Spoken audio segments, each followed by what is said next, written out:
लोगों से कहना चाहता हूं, कम मेक इन इंडिया।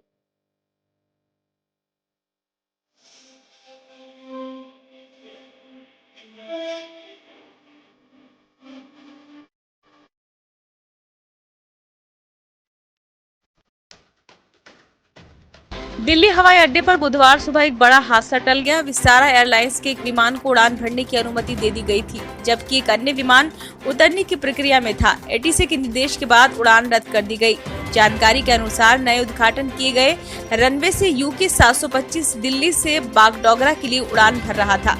साथ ही अहमदाबाद से दिल्ली की विस्तारा उड़ान समानांतर रनवे पर उतरने के बाद रनवे के अंत की ओर बढ़ रही थी।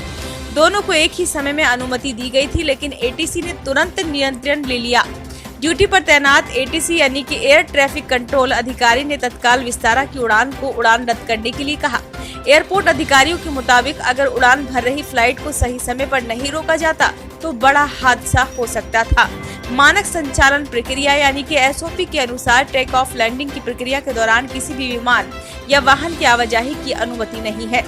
सूत्रों ने बताया कि जब बागडोगरा जा रहे विमान के पायलट ने घोषणा की कि एटीसी के निर्देश के कारण विमान उड़ान नहीं भरेगा, तो यात्री थोड़ा आशंकित हो गए।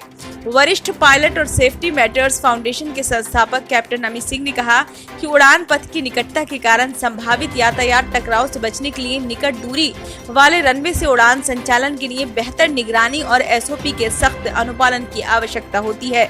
उन्होंने बताया कि आमतौर पर एक रनवे पर किसी विमान को तब तक टेक ऑफ क्लियरेंस जारी नहीं किया जाता जब तक कि विमान दूसरे रनवे पर उतर न गया हो। हालांकि किसी चूक के कारण यदि विमान को एक रनवे से उड़ान भरने की अनुमति दी जाती है और दूसरे रनवे पर आने वाला विमान लैंडिंग को रद्द करने और आगे बढ़ने के लिए चक्कर लगाने का निर्णय लेता है, तो दोनों विमानों का उड़ान पथ अंदर आ जाता है। उन्होंने कहा कि हवा में टकराव हो सकता है क्योंकि जिस रनवे से उन्हें जोड़ा गया है वह काफी नजदीक है। ब्यूरो रिपोर्ट, नई दिल्ली।